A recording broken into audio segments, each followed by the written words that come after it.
اسلامی میگن اخ، رمضان آمد میگن اخ، دیگه رمضان، نماز اخ. از وقتی که نماز و روزه و رمضان و علم و پاکی اخ شد و شراب و مواد مخدر و سیگار و قلیون و تنباکو و جهل و گمراهی و اختلاط و زن و مرد رقصیدن و چشمچرانی و معصیت خدا بحث شد، ما قیمتمون رو از دست دادیم. امروز چه چیزهایی در جامعه اسلامی بحث شده براش کف میزنن و چه ارزش‌های اخ شده. اخ، همه چیز منقلب شده. مقصر بزرگترها هستن. جوانی با اون همه غرورش، با اون همه دوستان مؤثرش که تأثیر میگذارن روش و چند ماهی که در گوشش میگن بابا اگه پول نداری ما پول ارکستر میدیم، بذار شاد باشی، ما هزینه عروسیت میدیم. ولی این ملاها رو نیار تو عروسی که عروسی رو تبدیل به ماتم بکنن. گفت از آبا و اجدادمون در گله‌دار نقل میشد که میگفتن اگر دعای مستجاب میخواهید برید پیش تازه دامادی که تازه داماد شده، اونها مستجاب الدعا هستند. مصداق این کلام حدیث رسول الله صلی الله علیه و سلم که میفرمایند خداوند اعلام کرده که بر من واجب 3 نفر رو نصرت بکنم، بر من واجبه که 3 تا از بندگانم را 100% نصرت بکنم. اولین این 3 نفر مجاهد فی سبیل اللهی که فقط برای نصرت دین من و رضای من اسلحه رو برداشته و حرکت کرده. بر من واجبه این مجاهدی که نه برای شهرت، نه برای غنیمت، نه برای پست و مقام، فقط برای رضای من و توسعه دین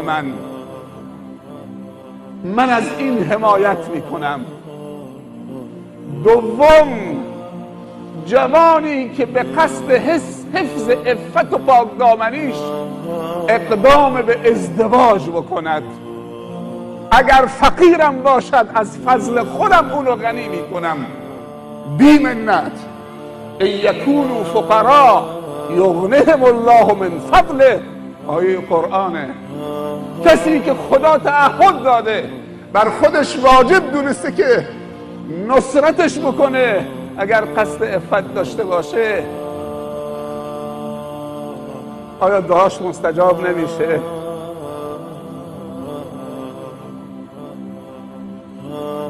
چه تعبیر زیبایی داشتن. دیگه در قدیم تو منطقه گله‌دار آبا و اجداد ما میگفتن اگر کسی مشکلی دارد برود پیش تازه دامادا و تازه عروسا تقاضای دعا بکند. امروز میشود پیش تازه داماد و تازه عروس رفت، داماد سکرانه، شب عروسی نماز نخونده، عروس نیمه عریانه، تا 1 هفته نماز برش حرام شده، خودش بر خودش حرام کرده. تو آرایشگاه که جای نماز خوندن نیست. شما دیدی که آرایشگری تو آرایشگاه به دختر مسلمان تو کشور اسلامی بگه دخترم وقت نمازته؟ سوال کردیم جریان چیه؟ میگه نه اون مراسم اسلامی به هم خورد قبول نکردن، الان داره جاز میزنه. تو مطمئنی؟ بله مطمئنم. از همونجا برگشتیم. بعد متوجه شدیم که مادر بزرگ قبول نکرده، گفته من میخوام دستمال بازی بکنم. جوان قبول کرده، مادر بزرگش گفته نه این پسر آخریمه، تو دلم میمونه. همه دستمال بازی کردم، این یکی رو دیگه تبعیض نباید قائل شد. چه مادر بزرگ پوسکلوفتی داره این آقا.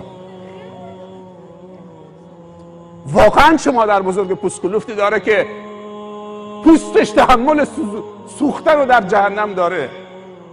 و خداوند میفرمایند کلما نضجت جلودهم بدلناهم جلودا غیرها لیذوقوا العذاب. امروزه طب ثابت کرده که اعصاب انسان تو پوست انسانه. خداوند میفرمایند هرگاه که جلدهاشون و پوستهاشون در نتیجه شکنجه و آتش جهنم پوسیده شد، ما فقط جلدشون رو عوض میکنیم تا دوباره عذاب رو بچشن. خیلی مردا بعد از 3 سال 4 سال ازدواج بچه دار نشدن، محبتشون نسبت به معشوقشون که همسرشونه با عشق با هم ازدواج کردن کمرنگ شده، دیگه حوصله همدیگر نداشتن به هم نگاه بکنن. یه لقمه شام به زور با هم میخوردن، اون میرفت تو یه گوشه مینشست، اون تو یه گوشه، به هم پشت میکردن چون بچه‌ای وسط نبود. بعد از 4-5 سال خدا بچه داد. رابطه پدر و مادرم خیلی شیرین شد به خاطر بچه با هم دیگر. این فرزندی که دوستی و عشق پدر و مادر رو دوباره به هم برگردوند، نباید پدر و مادر بهش توجه بکنن. خیلی ها از هم بچه دار نشدن، طلاق گرفتن. خیلی هم بچه دار شدن، بچه رو تو کوچه رها کردن. یه شب از مسیری رد می شدم، گذرم به روستای افتاد، گفتیم یه توقفی بکنیم، سلام علیکی بکنیم. دوستی رفقایی داشتیم اونجا، حدوداً ساعت 11 شب بود. دیدم که صاحب خانه خیلی پریشانن، زن و مرد، دختر و پسر، همه پریشانن. بزرگترا یکی میگفت چراغ فانوس هست، یکی میگفت لیت هست، زبان همون خود قدیمیشون لیت هست، یکی میگفت نمیدونم چرا قوه بیار، یکی نمیدونم چرا فلان بیار. گفتم جریان چیه؟ خیلی به هم ریختی. گفت معذرت میخوام، گفت گله از صحرا آمده، 2-3 تا بز ما نیامده. گفت گله از صحرا آمده، حالا ساعت 11 شبه، 2-3 تا بز مال ما نیامده. میترسیم که گرگش بخوره، سگ تو بیابون هست، حالا دنبال چراغ قوه و لیت نمیدونم فلان فانوس میگردیم. همه بسیج شدن که برن صحرا بز و بر بگردونن.